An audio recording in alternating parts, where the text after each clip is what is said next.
ஒரு குடியானவன் ஒரு 4 குதிரை வளர்த்துக்கிட்டு இருக்கான். அந்த குதிரைய வச்சுதான் அவன் குடும்பமே காப்பாத்திக்கிட்டு அந்த குதிரைய வளர்த்துக்கிட்டு இருக்கான். அப்படி இருக்கும்போது ஒரு நாள் அந்த குதிரையை என்ன செய்வான், 4 குதிரையும் கூட்டிட்டு அவன் இருக்கிறது நகரத்துக்கு அந்த பக்கம்தான் இருக்கான். அப்ப அந்த 4 குதிரையை கூட்டிட்டு நகரத்துக்கு கூட்டிட்டு போறான். அப்ப நகரத்துல கூட்டிட்டு போய் அந்த குதிரைய வச்சு விளையாட்டு காமிப்பான். குதிரைகள்ல குழந்தைங்களை ஏத்தி சவாரி செய்வான். பிறகு அந்த குதிரைய கொண்டு போய் அந்த கடற்கரை ஓரத்துல நிப்பாட்டி அந்த ஆட்க வரத பெரிய ஆட்க எல்லாரையும் ஏத்தி வச்சுக்கிட்டு அவன் சவாரி முடிஞ்சு சாயங்காலம் 4 குதிரைய கூட்டிட்டு வீட்டுக்கு வந்துருவான். வரும்போது குதிரைக்கு உள்ள புல்லு தவிடு எல்லாம் வாங்கிட்டு அதுதான் இவனுக்கு உழைச்சு கொடுக்கும். அப்போ அந்த குதிரையோடைய வயிற்ற நிரப்பணும்னு எல்லாமே வாங்கி பிச்சை காசை வீட்டுக்கு செலவழிச்சுக்கிட்டு அவனுக்கு 2 குழந்தைங்க ஒரு மனைவி இருப்பான். சரி அப்படின்னு 4 குதிரைகளைய வச்சுக்கிட்டு தினமும் ஒவ்வொரு இடத்துக்கா போவோம். இன்னைக்கு ஒரு இடத்துல போய் குதிரைகளை வச்சு விளையாட்டு காமிக்க சவாரி பண்ண இப்படி இருப்பான். ஒவ்வொரு நாளைக்கு கிராமங்கள்ல தான் கிராமத்திலேயே ஒவ்வொரு பக்கம் போயிடுவோம்.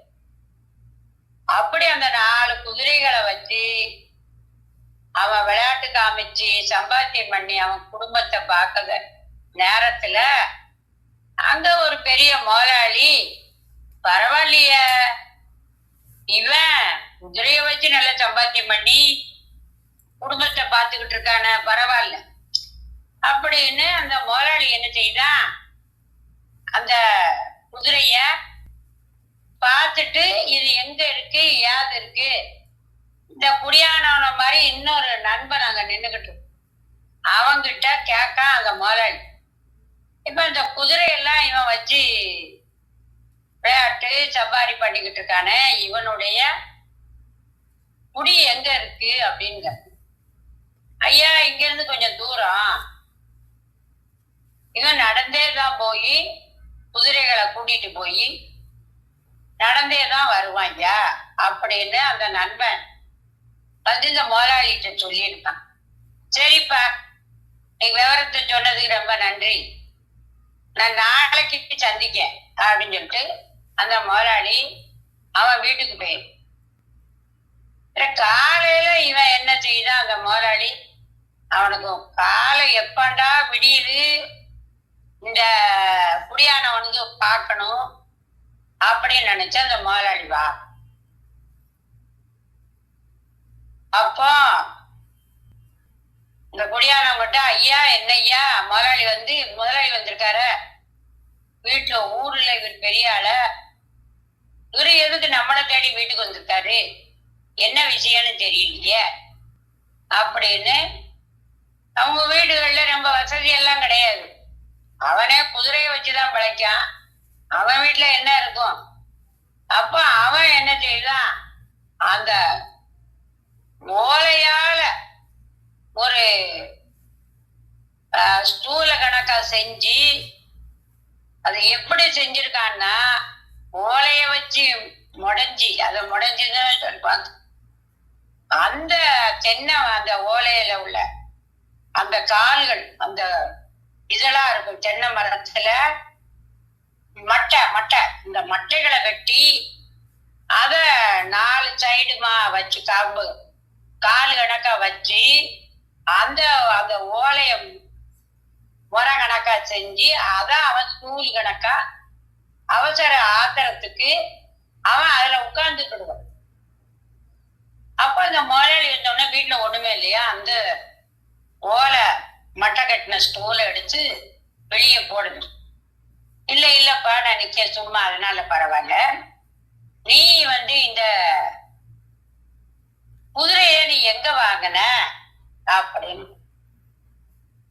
அந்த முதலாளி கிட்ட இந்த குடியானவன் சொல்றான், ஐயா நான் சின்ன குதிரையா குட்டியா இருக்கும்போது நான் ஒரு சந்தையில வாங்கினேன் ஐயா, வளர்த்து இது பெருசாக்கி இப்ப என்னுடைய வீட்டு செலவுகளுக்கு நானு அந்த குதிரைய நான் சவாரிக்கு கொண்டு போவேன், குழந்தைங்களை வந்து அதை ஏற்றி அவங்களுக்கு விளையாட்டு காமிப்பேன் அப்படின்னு இவங்கிட்ட சொல்லுது. அப்படியா, அப்ப இன்னும் 3 குதிரை இருக்குல்ல? ஐயா இந்த 3 குதிரைய எங்க அண்ணன் தம்பி மாதிரி சில நேரம் கூட்டிட்டு போயிருவாங்க, அதனால குதிரை வீட்டுல இருக்காது. அவங்களும் இத பிழப்புக்காக கூட்டிட்டு போவாங்க. அவங்க வீடுகள்ல இடம் கிடையாம எங்க வீட்டு பக்கத்திலேயே கொஞ்சம் இடம் இருக்கு, அதுல நாங்க கட்டி போட்டுருவோம். அந்த குதிரைக்கு உள்ள தாவடி கொள்ளு இதெல்லாம் வச்சு நாங்க தான் பார்த்து இப்பத்துக்கு எங்க இந்த குதிரைய வச்சுதாயா நாங்க வாழ்க்கைய ஓட்டிக்கிட்டு இருக்கோம். அப்ப நீ எனக்கு ஒரு குதிரை கூட. ஐயா உங்களுக்கு எது இருக்கு? இல்ல இல்ல எனக்கு ஒரு ஆசைதான் அப்படின்னு சொல்லுதாரு அந்த மாலை. சரி ஐயா நீங்க இன்னைக்கு போங்க என்று சொல்லிட்டீங்கல்ல, நாளைக்கு என்னுடைய தம்பிமாரெல்லாம் இங்க இருந்து கொஞ்சம் தள்ளி ஒரு 10 கிலோமீட்டர் தள்ளி தான் இருக்காங்க. அவங்க காலையில எங்க வருவாங்க, அவங்க கிட்ட கேட்டுட்டு நான் உங்ககிட்ட சொல்லுவேன் அப்படின்னு. அப்போ அவங்க காலையில இவன் சொல்லுது அந்த குடியானவன், எப்பா இப்படி ஒரு முதலாளி வந்து குதிரையை கேட்காரு, ஒரு வழக்கத்துக்கு அவர் எது கேட்காரு. சரி அவர் வசதி படைச்சவர், அவர்கிட்ட என்னால பேசிக்கிட்டு இருந்தேன். சரி நம்ம கிட்ட அவர் வந்து கேட்காரு, வசதியானவர், சரி நீங்க என்ன சொல்லுத அப்படின்னு. அப்ப அவருக்கு நம்ம வீட்டுல குதிரை இருக்குது எப்படி தெரியும் அப்படின்னு தம்பிமா இருக்காரு. யாரோ ஒரு நண்பன் சொன்னானா அத வச்சு கேட்காரு. சரி அப்படியா, சரி அப்படின்னு சொல்லி, சரி இப்ப என்ன நம்ம ஊர்ல 4 குதிரையில நீ ஒரு குதிரை கொண்டு போ. 3 குதிரையில வேணும்னா அவருக்கு இந்த குதிரை போய் அவருக்கு என்ன சொல்லுதோ அது கேட்கான்னு பார்ப்போம், இல்லைன்னா அவரை வீட்டுல வந்து கொண்டு விட சொல்லிடணும் அப்படின்னு இந்த குடியானவன் அந்த தம்பிமார்ட்ட சொல்லுதான். சரி அப்படின்னு அவனுங்க 2 குதிரைய வச்சுட்டு ஒரு குதிரைய இந்த முதலாளி காலையில வந்துட்டாரு, முதலாளி கிட்ட சொல்லுதாங்க, நீங்க கொண்டு போங்க, உங்களுக்கு பிடிச்சா அதுக்கு பிறகு நாங்க எங்க குதிரைக்கு விலை சொல்லுதோம், இல்லைன்னா நீங்க கொண்டு குதிரையை விட்டுருங்க, ஆனா உங்களுக்கு நாங்க இன்னைக்கு வந்து கேக்கிங்க உங்க கூட கூட்டிட்டு போங்க குதிரைங்க அப்படின்னு சொன்னோன்னு, சரி அப்படின்னு ஒரு குதிரைய கொடுத்தான். குதிரைய கொடுத்தான்னா இவன் அந்த குதிரைய வீட்டுக்கு கூட்டிட்டு போறான். வீட்டுக்கு கூட்டிட்டு போய் அவன் வீட்டுல வந்து ஒரு குதிரை வண்டி இன்னைக்கு வண்டியா இருக்கு, அது குதிரை இல்ல.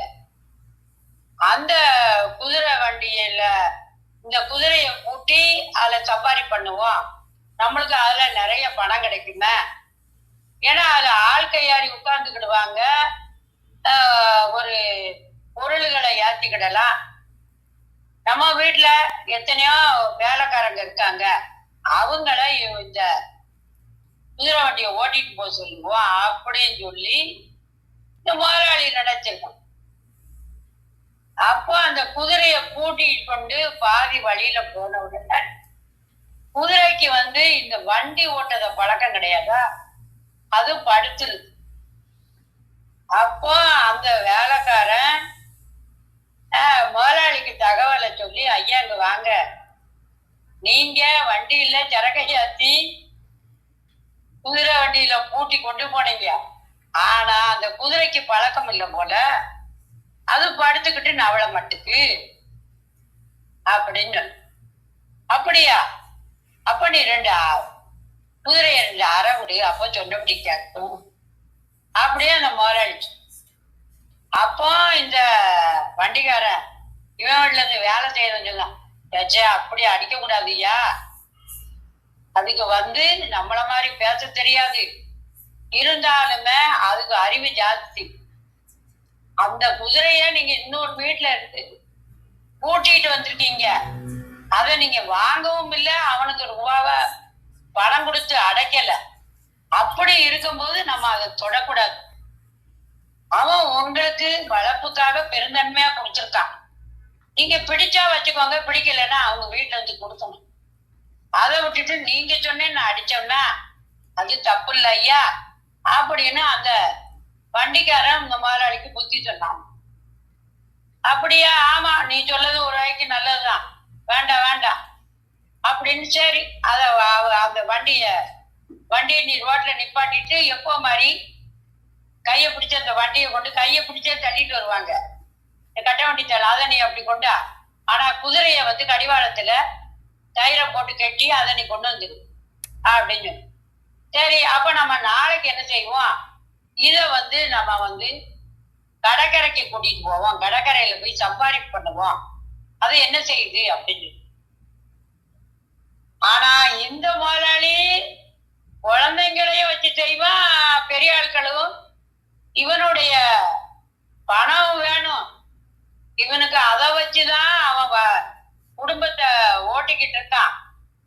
அப்போ அதனால அந்த வீட்டுல இருக்கவன், அந்த குடியானவன் அந்த குதிரைய கொண்டு போய் அப்படியெல்லாம் பண்ணுவான். ஆனா அவன் வீட்டுல அந்த குதிரை அவனுடைய குதிரை, சின்ன வயசுலயே இருந்தா அந்த குதிரை அவன் வீட்டுல இருக்கனால அவன் பேச்சதான் கேட்கும். அந்த குதிரை அந்த குடியானவன் பேச்சுதான் கேட்கும். அவன் அந்த குதிரைய அடைக்க மாட்டான், நல்ல தடையை கிடையை குடிச்சு நல்ல பக்குவமா பார்த்துக்கிட்டு இருப்பான். அவனும் அந்த குதிரை மேல அன்போட இருப்பான், குதிரையும் அந்த குடியான மேல அன்போட இருப்பான். அப்ப மறுநாள் இந்த முதலாளி என்ன செஞ்சிருக்கான், அவன் குதிரைய விட்டு கொடுத்த இவன் குதிரைய கூட்டிட்டு போனானே அந்த குதிரைய வச்சு, சரி வா கடற்கரை கூட்டு வா, அந்த வேலைக்காரன் கூட்டிட்டு போறான். போன உடனே அந்த கடிவாளத்துல கயிறை போட்டு வச்சுக்கிட்டான். அப்போ சொல்லுதான், நிறைய பேர் வருவாங்க கடற்கரையில கடலை ரசிக்க பார்க்க வருவாங்க. அப்போ அதுல உள்ள வந்தவங்க ஆட்க சொல்லுவாங்க, இது எதுக்கு சவாரி பண்ணவா நீங்க குதிரையை நிப்பாட்டி இருக்கீங்க? ஆமா. ஆமா, எவ்வளவு? இது என்ன இருக்கு, 1 ரூபாதான், நீங்க வேணா யார் உட்கார்ந்துக்கோங்க, உங்களை எந்த இடத்துல கொண்டு அது விடுதும் அந்த இடத்துலயே இருந்து திரும்பி நீங்க இந்த இடத்துக்கே வந்துடலாம் அப்படின்னு. அந்த முதலாளியும் கூட போயிருக்கான், இந்த வண்டிக்காரன் கூட. சரின்னு சொல்லி அது என்ன செய்யுது, ஒரு ஆளை ஏத்திட்டு போகுது. போன உடனே பாதியில போய் அந்த ஆளை சவாரியோட நிப்பாட்டி. அப்ப நிப்பாட்டின உடனே அந்த வண்டிக்காரன், ஐயோ இது என்ன நேத்த மாதிரியே இன்னைக்கு கொஞ்சம் சேட்டை பண்ணுத, நேத்தன்னா பாரத்தை வச்சு வண்டியில கொண்டு போனா நிப்பாட்டிச்சு, இன்னைக்கு என்னடானா ஆளை ஏத்திட்டு போனோம், ஆளை சவாரிக்கு மேல ஏத்தி இருக்கோம், நிப்பாட்டிட்டு என்ன பண்ண?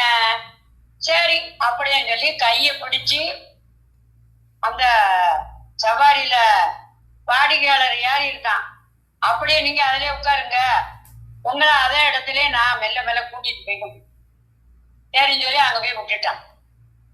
அவங்க இறங்கினோடனே இந்தாப்பா 1 ரூபா அப்படின்னு சொல்லி 1 ரூபாய குடிச்சிட்டு, எப்படினாலும் குதிரையில இருந்து இங்க வர வந்துட்டான், நம்ம பைசாவை கொடுத்துடணும்னு அவன் குடிச்சுட்டான்.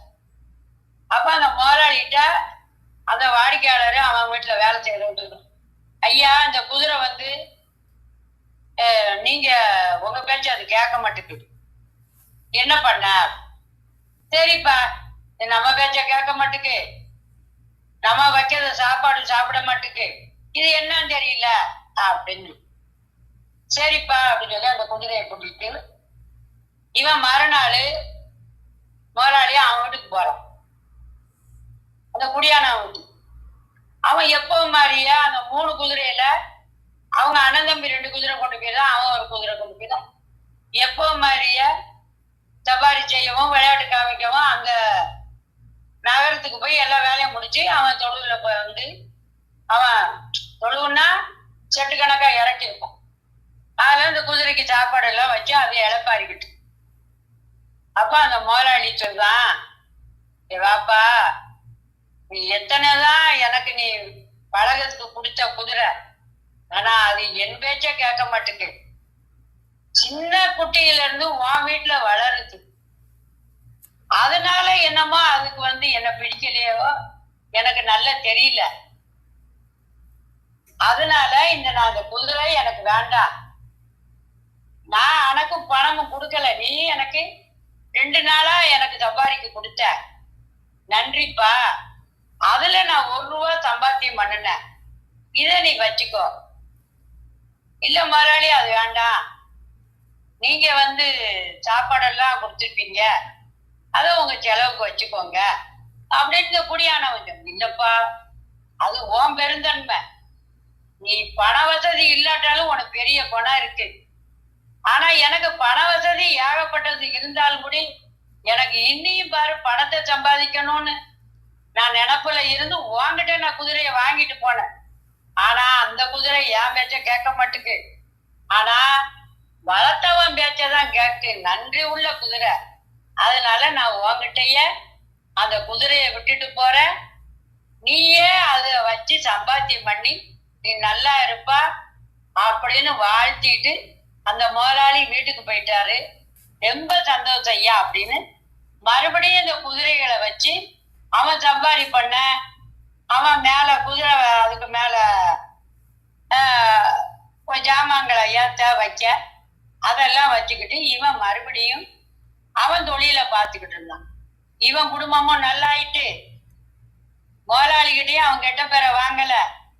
அவன் சொல்லிட்டு போயிட்டான், நீ நல்லவன், நீயே வச்சுக்கோப்பா அப்படின்னு சொல்லிட்டு அவன் சரின்னு விட குடிச்சிட்டு அவன் அப்படி போயிருந்தான். இவன் வீட்டுல இருந்து ரெஸ்ட் எடுத்து